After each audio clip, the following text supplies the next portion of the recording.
कल क्या पढ़ा था? लास्ट टॉपिक क्या था कल का,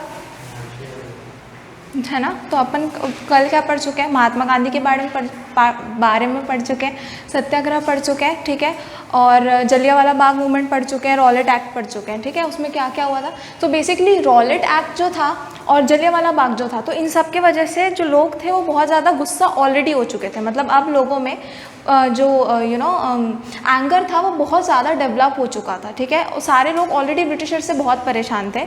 और उसके बाद जो गांधी जी थे उन्होंने सोचा कि इन सब से हम क्या करते हैं, नॉन कॉपरेशन मूवमेंट चालू करते हैं। अब ये मूवमेंट चालू करने के लिए उनको जो सबसे बड़ी प्रॉब्लम दिखी इंडिया में वो था कि हिंदू और मुस्लिम ये दोनों अलग अलग थे, ठीक है। इनको लगा कि इन दोनों को सबसे पहले क्लोज लाना पड़ेगा, क्योंकि देखो मेजॉरिटी तो यहाँ पे हिंदूस ही थे, बट स्टिल जो मुस्लिम्स थे वो भी कोई कम मेजॉरिटी नहीं थी। मतलब हिंदूज के अगर रिलेट करें तो बहुत कम थी, लेकिन फिर भी कम नहीं है। देखा जाए तो मुस्लिम की जो पॉपुलेशन है वो भी बहुत है। तो गांधी जी ने सोचा कि जब तक सोसाइटी का हर सेक्टर यहाँ पे आके नॉन कॉपरेशन में हमारा साथ नहीं देता तब तक हमें इंडिपेंडेंस नहीं मिलेगी। तो इन्होंने सोचा कि मुस्लिम्स को पास में लाता है। नाउ नॉर हिंदू लाइक्स मुस्लिम, नीदर मुस्लिम्स लाइक्स हिंदू। तो ऐसा क्या करें कि दोनों लोग पास में आ जाए? तभी क्या हुआ कि गांधी जी को एक मौका मिल गया। कैसे मिला? खिलाफत मूवमेंट से, ठीक है। खिलाफत केस से बेसिकली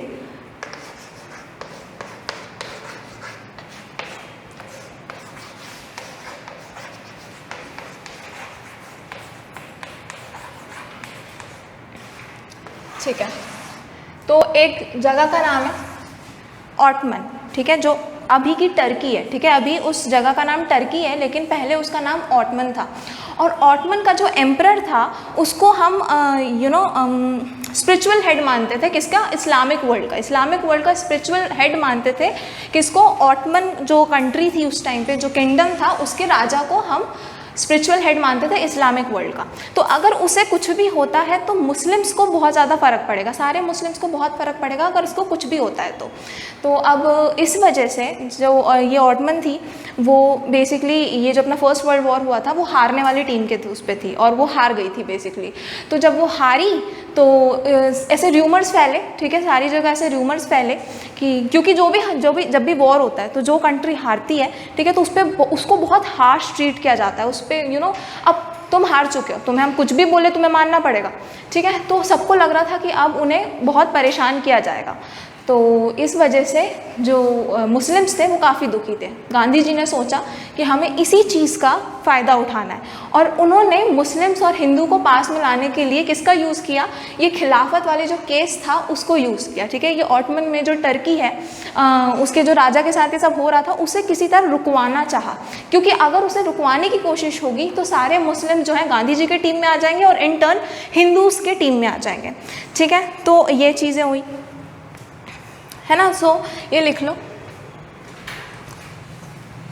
जो ये एम्परर था उसका नाम क्या था? खिलाफा, इसलिए जो मूवमेंट का नाम है वो खिलाफत मूवमेंट है, ठीक है।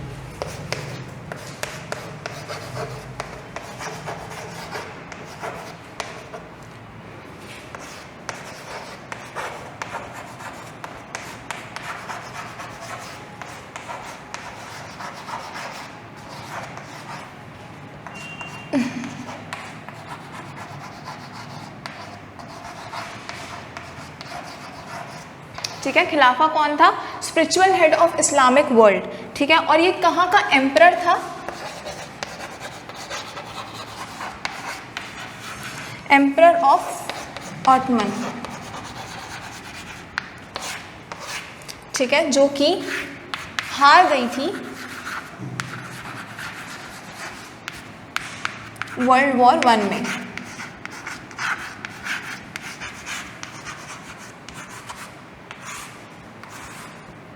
ठीक है।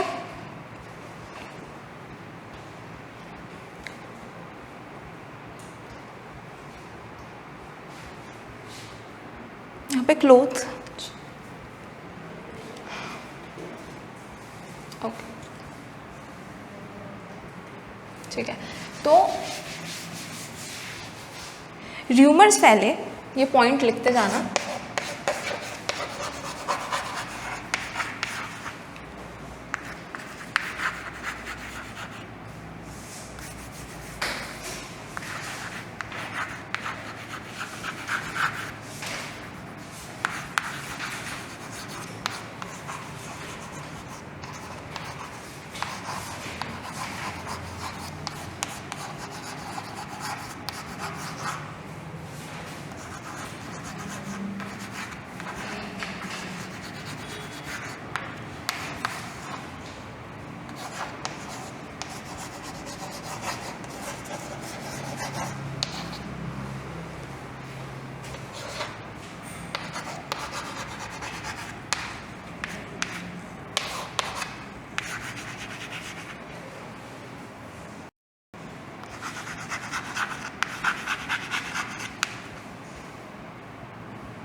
ठीक है।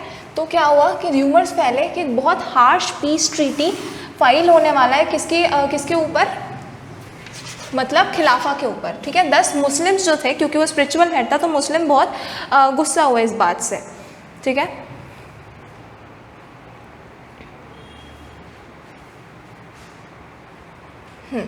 तो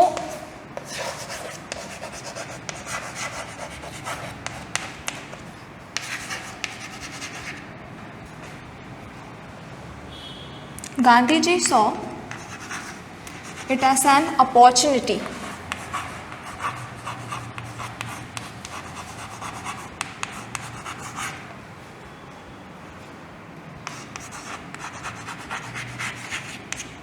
to unite Hindus and Muslims.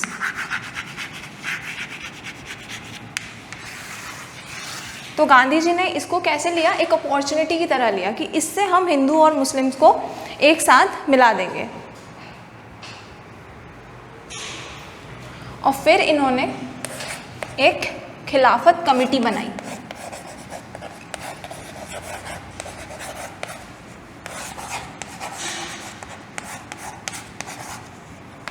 ठीक है। तो इसके ऊपर एक खिलाफत कमेटी बनाई, कब, इन बॉम्बे,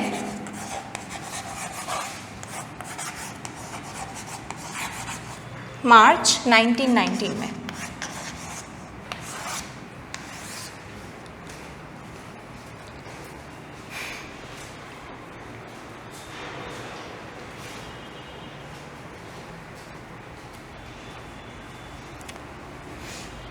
ठीक है।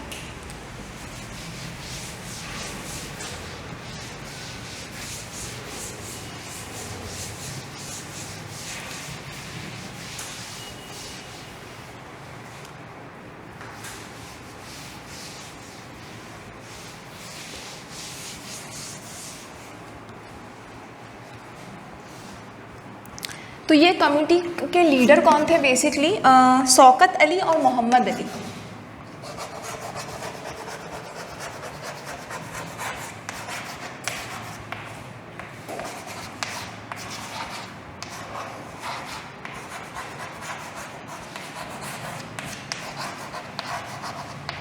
ठीक है, ये इन लोगों ने गांधी जी से बात की और फिर इन लोगों ने मिलकर खिलाफत कमेटी बनाई।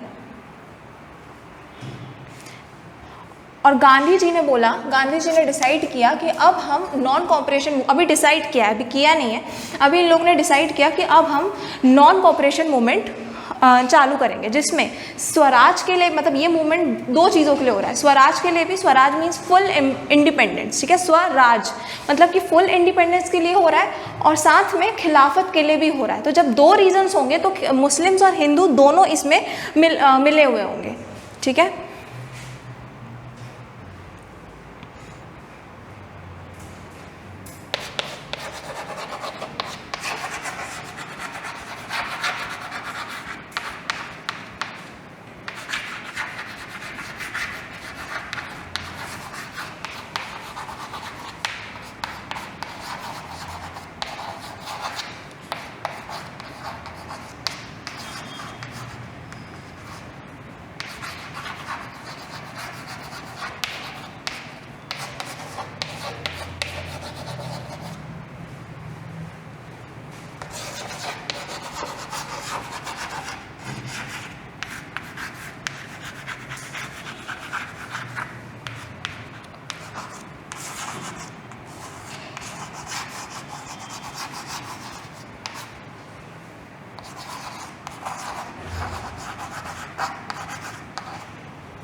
तो गांधी जी ने ये आइडिया प्रपोज किया नॉन कॉपरेशन का अपने कांग्रेस के अदर मेंबर्स के साथ। कौन से सेशन में? कैलकाटा सेशन सितंबर 1920 में खिलाफत और स्वराज के साथ में होने का और नॉन कॉपरेशन मूवमेंट के आइडिया को रखने की बात हुई, ठीक है। रखा गया कांग्रेस के सामने गांधी जी ने और ये मोहम्मद अली, शौकत अली, और जिन्होंने खिलाफत कमेटी बनाई थी, ठीक है। डेट याद रखना है अपन को, खिलाफत कमेटी कहाँ बनी थी, कब बनी थी, और ये जब ये हो रहा था ये मीटिंग हो रही थी, कांग्रेस की जो मीटिंग होती थी, तो ये जो Calcutta session, Bombay session, Nagpur session, ये जितने भी सेशन हो रहे हैं इनके डेट्स अपन को याद रखना है, ठीक है। तो ये हो गया। तो ये था खिलाफत मूवमेंट।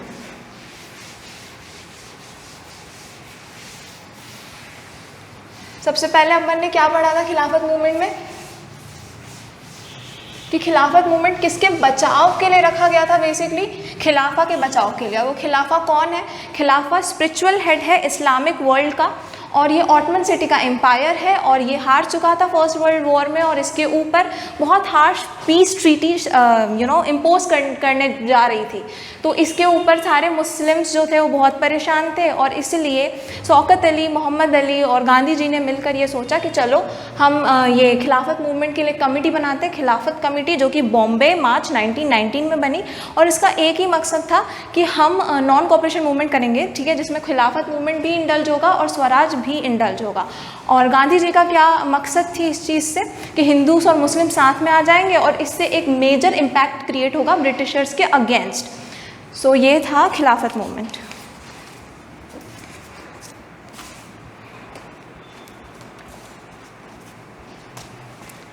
अब नॉन कॉपरेशन मूवमेंट की शुरुआत होती है, फिर इधर से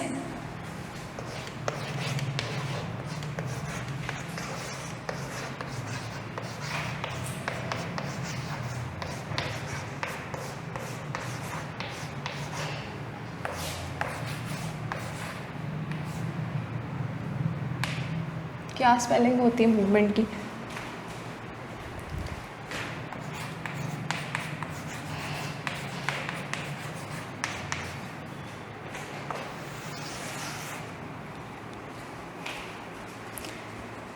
तो भाई नॉन कॉपरेशन का मतलब क्या है? सबसे पहले असहयोग, ठीक है, कि हम कॉपरेट नहीं करेंगे, simple as the name suggest, असहयोग, हम कॉपरेट नहीं करेंगे, ठीक है। Why non cooperation movement?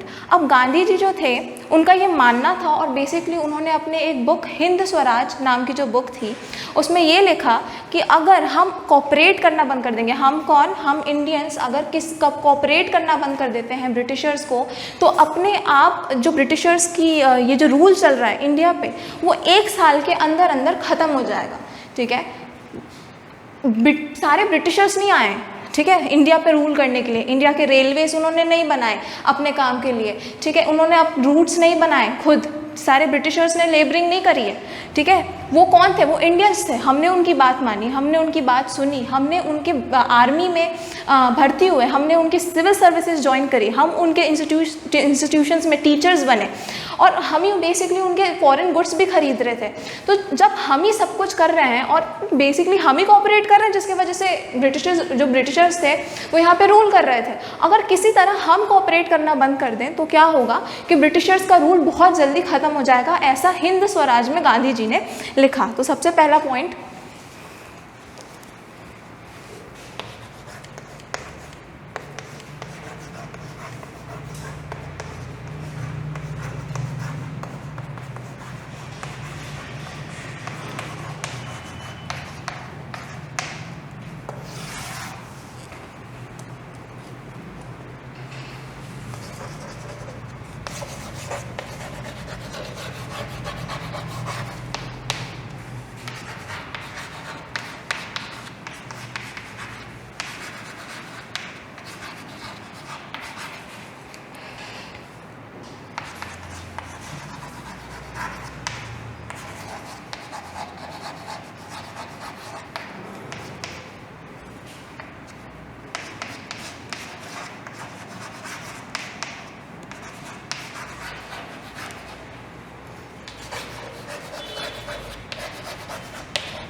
तो रीज़न पता चल गया कि नॉन कॉपरेशन की इतनी इम्पोर्टेंस क्यों थी। अब how should it become a movement, अब चलो नॉन कॉपरेशन का आइडिया आ गया, चलो ठीक है, फिलॉसफी हो गई कि ये रीज़न है, लेकिन अब इसको मूवमेंट कैसे बनाएं, ठीक है, कि ये चीज़ हम प्रैक्टिकली कैसे लेके आएँ। सो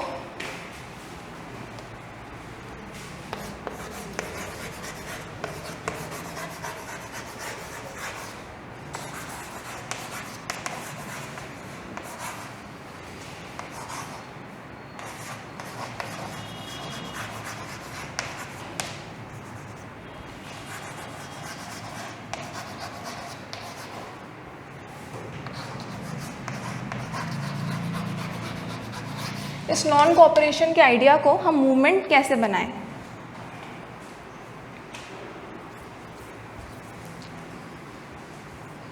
सो it should unfold in many stages. Gandhi ji ने बोला कि ये हम एकदम से नहीं करेंगे, हम अपनी सारी चालें पहले नहीं चल देंगे। It should unfold in stages, मतलब हम एक एक करके अपनी चालें चलेंगे, धीरे धीरे हम नॉन कॉपरेशन शो करेंगे, पहले थोड़ा सा, फिर ऐसे करके हम नॉन कॉपरेशन शो करेंगे।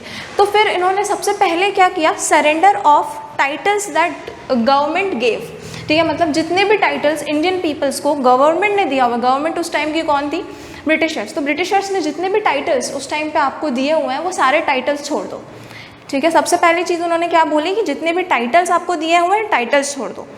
सेकेंड चीज़ क्या, boycott of civil services, army, police, courts and legislative council, schools and foreign goods, मतलब कि अगर तुम, उन्होंने सिविल सर्विसेज की जॉब्स ओपन करके रखी है तो वहाँ पे उसको ज्वाइन मत करो, अगर उसमें हो तो उस जॉब को छोड़ दो। अगर तुम उनके एजुकेशनल इंस्टीट्यूशंस में पढ़ते हो तो वो एजुकेशनल इंस्टीट्यूशंस छोड़ दो, पढ़ाई बंद कर दो, ठीक है। और हाँ, बेसिकली अगर तुम लॉयर हो, ठीक है, उनके कोर्ट्स में कोर्ट्स किसके, उन्हीं के थे, कोर्ट्स में जा रहे हो तो वो कोर्ट्स छोड़ दो। जितने भी काम, जितने भी टाइटल्स गवर्नमेंट ने तुम्हें दे के रखे हैं वो सारी चीज़ें छोड़ दो। फॉरेन गुड्स छोड़ दो, मतलब कि जो चीज़ बाहर से आ रही है, इंपोर्ट होके आ रही है और तुम खरीद रहे हो उन चीज़ों को, उसे खरीदना बंद कर दो। In case of government use repression, then full civil disobedience campaign would be launched, ठीक है। तो इसके बाद उन्होंने क्या बोला कि अगर इसके बाद, ये सब कुछ नॉन वायलेंस है, हम क्या कर रहे हैं, हमारी मर्जी, हमें काम करना है नहीं करना, हम नहीं कर रहे, नॉन कॉपरेशन, इसमें हमने कोई वायलेंस नहीं दिखाया, इट्स टोटली नॉन वायलेंट। लेकिन अगर उसके बाद ब्रिटिशर्स हमें अगर हमें रिप्रेस करते हैं, हमें ब्रूटल रिप्रेशन शो करते हैं, हम पे गोलियां चलाते हैं, लाठियां चलाते हैं, जो भी है, तो हम क्या करेंगे, एक टोटल सिविल डिसोबीडियंस मूवमेंट चालू कर देंगे। तो पहले ये 3 पॉइंट लिख लो।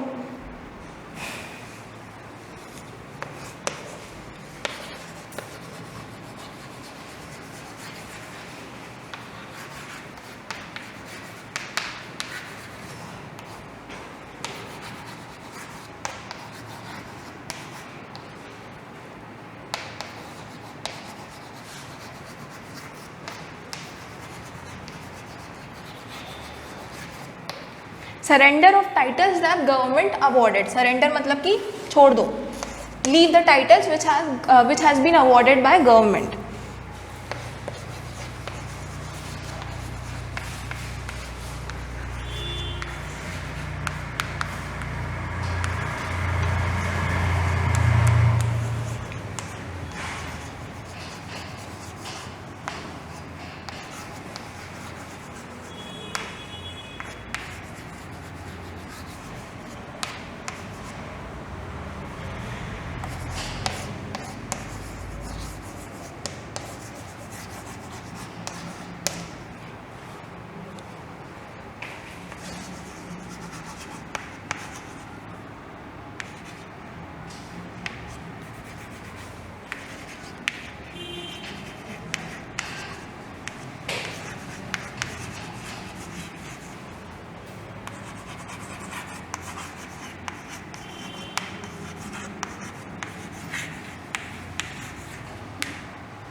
ठीक है, तो अपन को इतना क्लियर है how should non cooperation become a movement, मतलब नॉन कॉपरेशन का ये जो आइडिया आया है हमको, उसे हम मूवमेंट कैसे बनाएं, कैसे हम सारे टाइटल्स को हम पहले सबसे पहले छोड़ देंगे, जितने भी सिविल सर्विसेज है उन्हें छोड़ देंगे, आर्मी पुलिस कोर्ट्स काम करना बंद कर देंगे, कॉलेज इंस्टीट्यूशन में टीचर है तो टीचर्स की जॉब छोड़ देंगे, अगर हम पढ़ाई कर रहे हैं तो हम इंस्टीट्यूशन को छोड़ देंगे, और फोर्थ अगर कुछ प्रॉब्लम हुई, अगर क्या बोलते हैं गवर्नमेंट ने हमको परेशान किया ये सब कुछ करने पे, हम पे ब्रूटल रिप्रेशन किया, तो हम सिविल डिसोबीडियंस मूवमेंट लॉन्च करेंगे।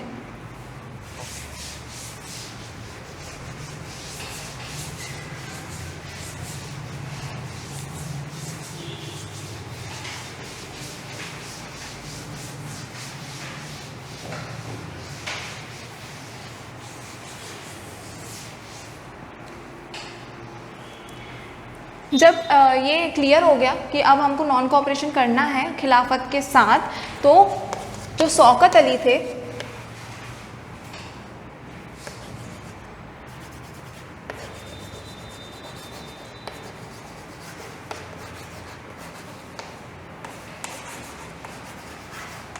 और महात्मा गांधी,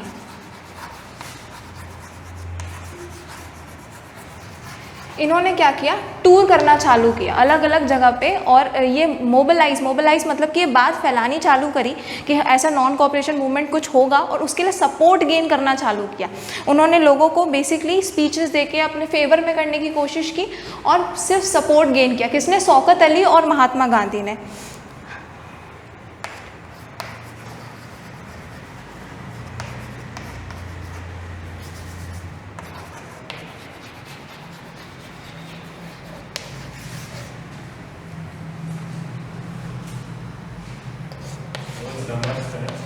क्या थ्रू समर्स ऑफ 1920।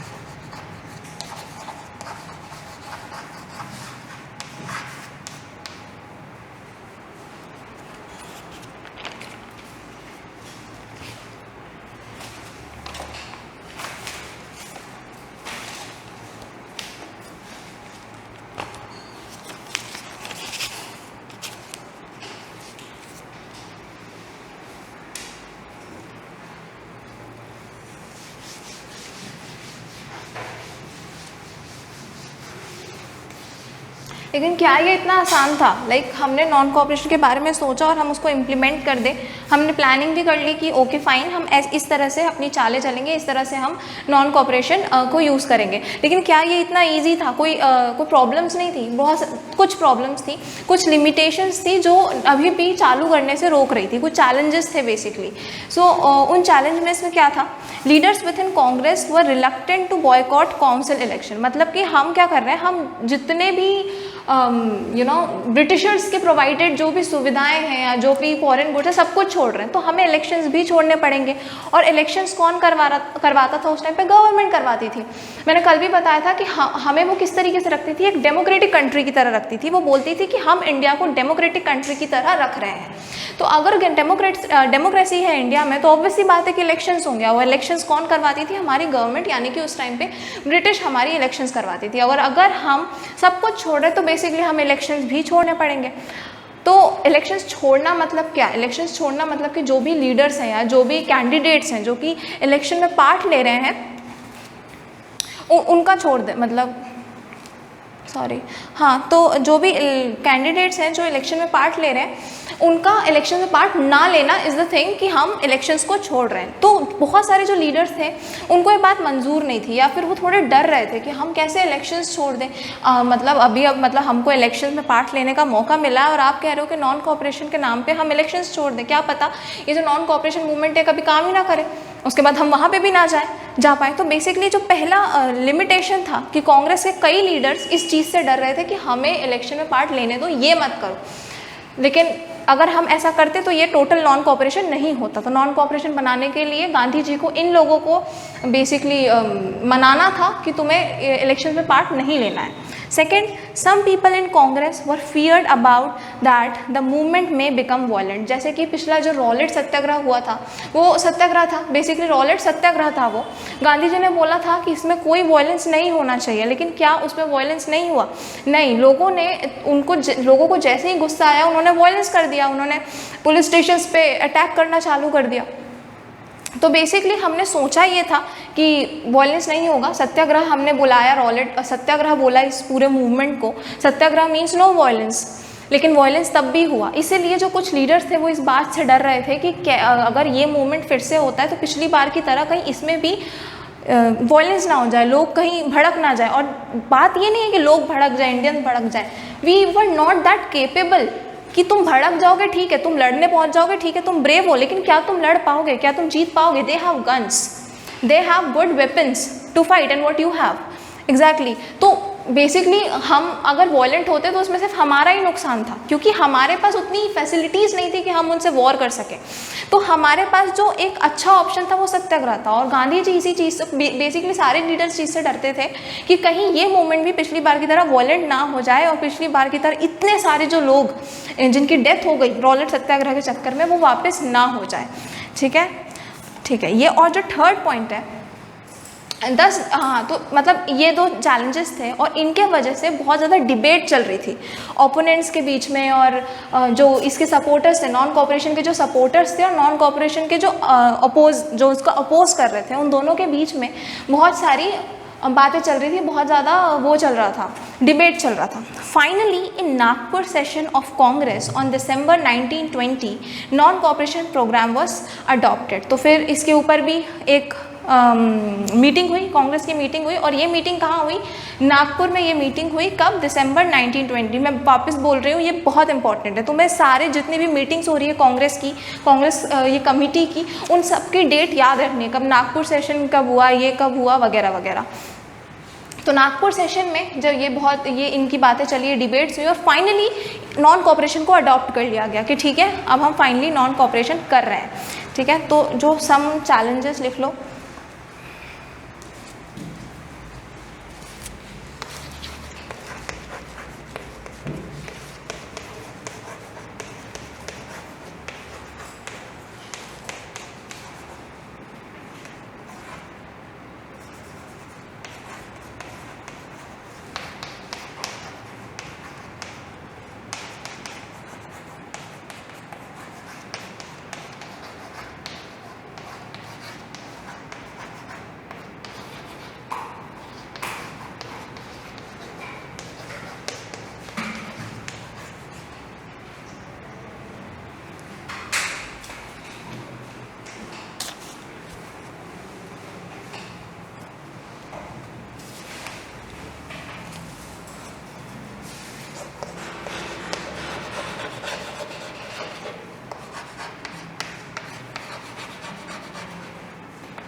क्या जो लीडर्स थे कांग्रेस के, they were reluctant to boycott council. Reluctant मतलब वो रेजिस्ट कर रहे थे, वो मना कर रहे थे। ठीक है, किसके लिए?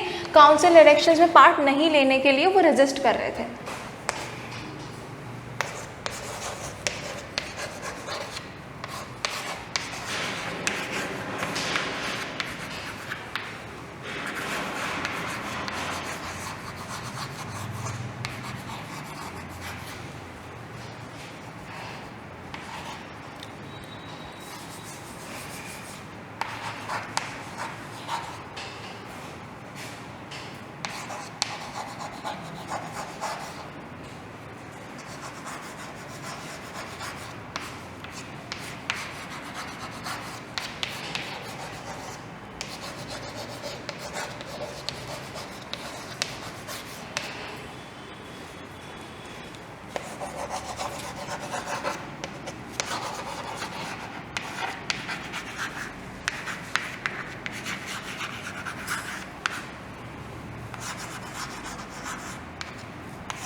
ठीक है। कुछ लोगों को ये प्रॉब्लम थी कि कहीं ये जो मूवमेंट है ये वॉयलेंट ना हो जाए, ठीक है, किसकी तरह, रॉलेट सत्याग्रह की तरह।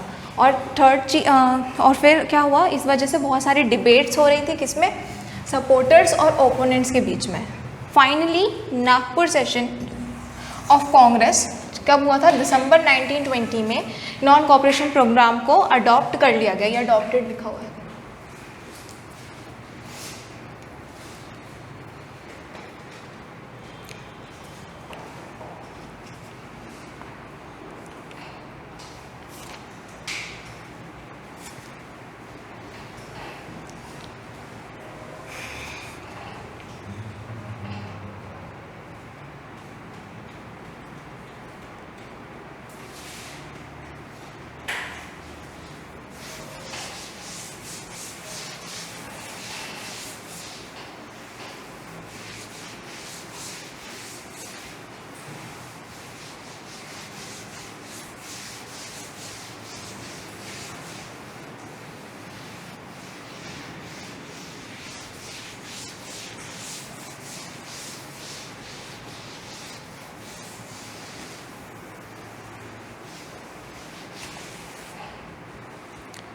ठीक है, तो इतनी बातें हो गई नॉन कोऑपरेशन के बारे में, ठीक है। नॉन कोऑपरेशन के लिए क्या क्या चैलेंजेस थे और कैसे फिर फाइनली यही अडॉप्ट कर लिया गया कि अपन नॉन कोऑपरेशन ही करेंगे, कोई प्रॉब्लम नहीं है उसमें।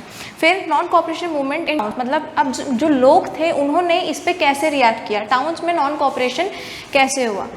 Many of them responded to the call of Swaraj, but the term meant different things to different people. तो जो बहुत सारे लोग थे उन्होंने नॉन कोऑपरेशन पे रिस्पॉन्ड किया, मतलब जब गांधी जी ने बोला कि ठीक है अब हमें स्वराज चाहिए और स्वराज के लिए हम नॉन कोऑपरेशन मूवमेंट करेंगे, तो बहुत सारे लोगों ने साथ दिया, बहुत सारी पब्लिक आई, बहुत सारी मास आई और इस पे सपोर्ट किया। लेकिन जितने भी सोसाइटी के सेक्टर्स आए थे अलग अलग, उन सबका जो मतलब था नॉन कोऑपरेशन से वो अलग अलग था। सबको चाहिए इंडिपेंडेंस थी, ठीक है, लेकिन इंडिपेंडेंस के बाद के जो फ़ायदे थे वो दिख रहा था, ठीक है।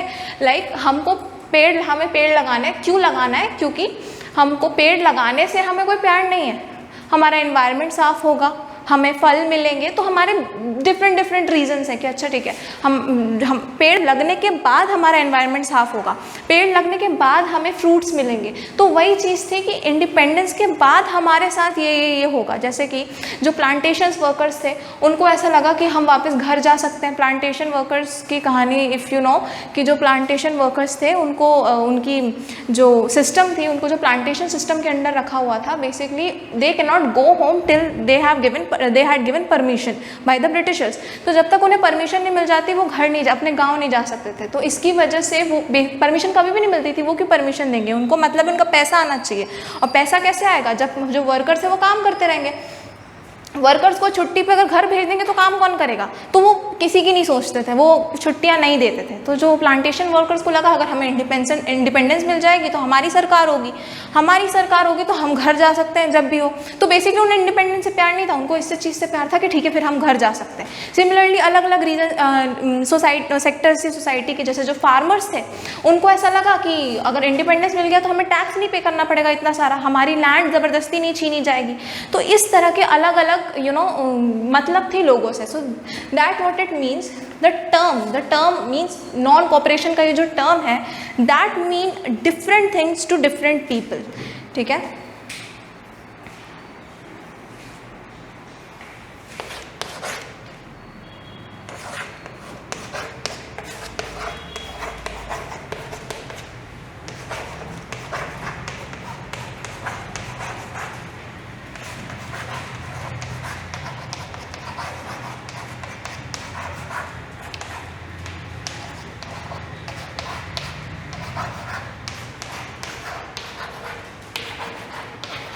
ठीक है, टाउन मतलब सिटीज़ में क्या हुआ, लोगों ने इस पे कैसे रिएक्ट किया।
नाउ मिडिल क्लास पार्टिसिपेशन, ठीक है, तो मतलब मिडिल क्लास ने किस तरह से पार्टिसिपेट किया, मिडिल क्लास में क्या क्या हो रहा था। स्टूडेंट्स लेफ्ट गवर्नमेंट स्कूल्स, ठीक है, जितने भी जो डिसाइड हुआ था बेसिकली कि हम क्या क्या करने वाले हैं, अब वो होने लगा था कि student left government schools and colleges, teachers and headmasters resigned. Schools and colleges ने जो बच्चे थे उन्होंने लेफ्ट, मतलब उन्होंने छोड़ दिया, वो लोग उन लोगों ने जाना बंद कर दिया स्कूल्स कॉलेजेस में। जो इन एजुकेशनल इंस्टीट्यूट्स में जो टीचर्स पढ़ाते थे उन्होंने रिज़ाइन कर दिया। लॉयर्स जो थे उन्होंने अपनी लीगल प्रैक्टिसेस छोड़ दी और इलेक्शंस बॉयकॉटेड, जो इलेक्शंस थे वो छोड़ दिए गए, ठीक है, इलेक्शंस में अब कोई पार्ट नहीं लेता था एक्सेप्ट, हाँ ये एक एक्सेप्शन है तो इसको अच्छे से याद रखना, मद्रास में ऐसा नहीं हुआ, मतलब मद्रास में भी बाकी चीज़ें हुई लेकिन इलेक्शंस बायकॉट नहीं किया गया, कहाँ पे, मद्रास में। और मद्रास में इलेक्शन क्यों बायकॉट नहीं किया गया, क्योंकि मद्रास में जो पार्टी थी उसका नाम था जस्टिस पार्टी, वो ब्राह्मण्स की नहीं थी, ठीक है, वो उसमें कोई तो जो पार्टी थी वो ब्राह्मण्स की नहीं थी, तो उन लोगों को ये लगा कि इलेक्शंस में आने से हमें पावर आएगी, मतलब हमें पावर आ जाएगी और हम सोसाइटी से थोड़े ऊपर हो जाएंगे, हम में क्लास आ जाएगी अगर हम इलेक्शन में पार्ट लेते हैं और इलेक्शंस में जीत जाते हैं तो। क्यों, क्योंकि जो पावर है वो मोस्टली ब्राह्मण्स की होती थी उस टाइम पे, और ये पार्टी ब्राह्मण्स की नहीं थी। उनको लगा कि अगर हम इलेक्शंस में पार्ट लेंगे तो शायद हम ब्राह्मण से ऊपर हो जाएं, या फिर ब्राह्मण्स के पास जो पावर है वो पावर हमारे अंदर आ जाए, हमारे पास आ जाए। सो बेसिकली इसके लिए उन्होंने इस इलेक्शन को नहीं छोड़ा। उन्होंने सोचा कि हमें कभी तो मौका मिल रहा है सोसाइटी के लोअर पार्ट से अपर पार्ट में आने का, और तुम अब नॉन कॉपरेशन के नाम पे बोल रहे हो कि अब हम पार्ट नहीं ले, तो एक्सेप्ट मद्रास, और वहाँ की पार्टी का नाम जस्टिस पार्टी जो थी वो नॉन ब्राह्मण्स की थी, और उसने इलेक्शंस क्यों नहीं छोड़ा, क्योंकि वो चाहते थे कि हम पावर में रहें, ठीक है, तो ये चीज़ याद रखना।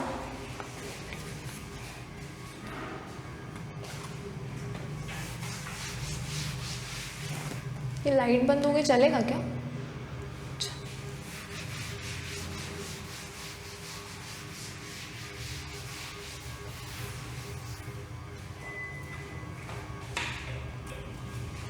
ठीक है, सो मिडिल क्लास पार्टिसिपेशन,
ठीक है, इलेक्शंस बायकॉटेड एक्सेप्ट मद्रास।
तो यहाँ पे क्या बोल रहे हैं, Madras have a Justice Party, party of non Brahmins, they didn't boycott elections to be in power, मतलब पावर में रहने के लिए, something which only Brahmins has access to, मतलब कि पावर कुछ एक ऐसी चीज़ है जो सिर्फ ब्राह्मण्स के पास ही होती थी, तो वो पावर अपने पास रखने के लिए जो जस्टिस पार्टी थी उसने इलेक्शंस को बायकॉट नहीं किया।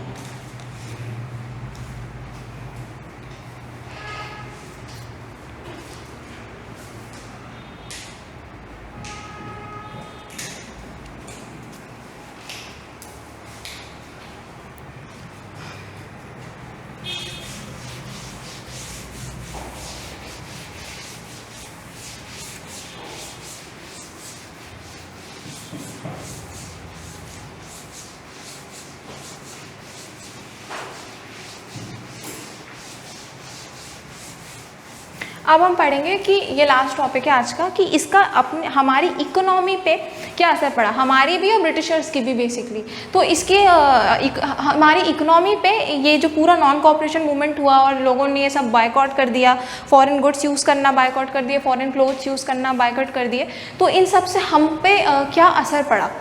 Foreign goods were boycotted, liquor shops were picketed, ठीक है। तो जो फॉरेन गुड्स मतलब कुछ भी, चाहे कपड़े हो या कुछ भी हो, वो हमने यूज़ करना बंद कर दिया। जो लिकर शॉप्स थे वो बंद हो गए, ठीक है।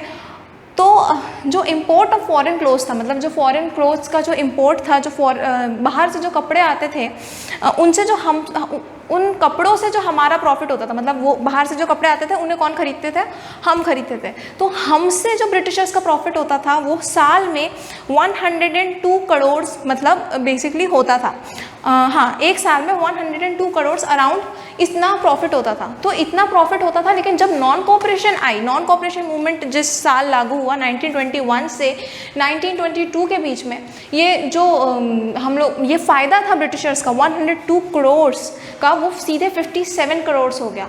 अब हमें देखना है 102 करोड़ कोई छोटी चीज़ नहीं है, ये उस टाइम पे बहुत बड़ी चीज़ थी। उस टाइम पे 1000 और 2000 रुपये भी बहुत कीमती होते थे, तो ये करोड़ की बात हो रही है, लैक्स की भी नहीं। तो इतना फ़ायदा होता था किसका, ब्रिटिशर्स का।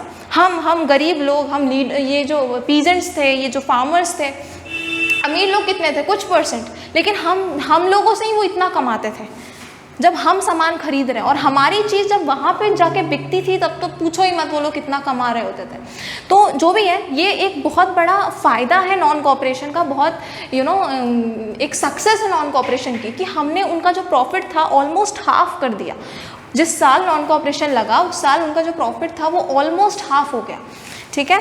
ये तो थी उनकी बात कि ब्रिटिशर्स की इकनॉमी पे, ब्रिटिशर्स के प्रॉफिट पे नॉन कॉपरेशन से क्या फ़र्क पड़ा। अब हमारे साथ क्या हुआ, हमने फॉरेन गुड्स यूज़ करने बंद कर दिए, वहाँ से सामान आने बंद हो गए। अब हम मज़े में सामान नहीं खरीदते थे उधर से, वो एसेंशियल गुड्स थे, हमें उनकी ज़रूरत पड़ती थी।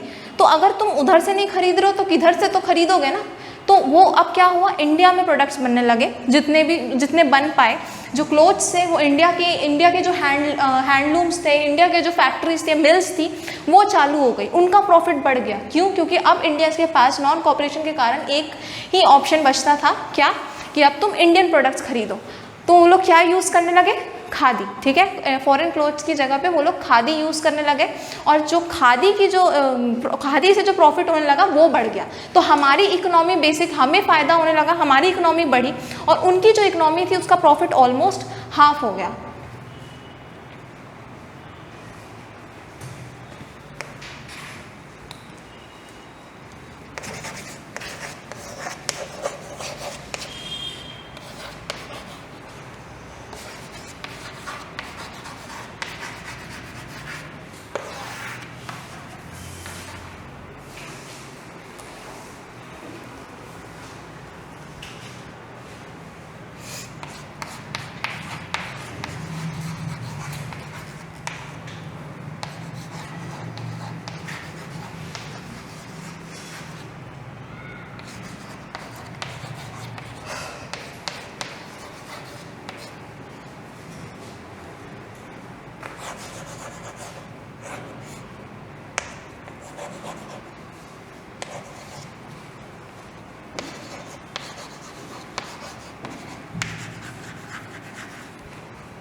ये अपना non cooperation movement in towns था। उसके बाद हमने पढ़ा कि उसका इफेक्ट क्या पड़ा बेसिकली हमारी इकोनॉमी पे, और कल हम पढ़ेंगे कि फिर भी नॉन कॉपरेशन मूवमेंट की लिमिटेशंस क्या रह गई।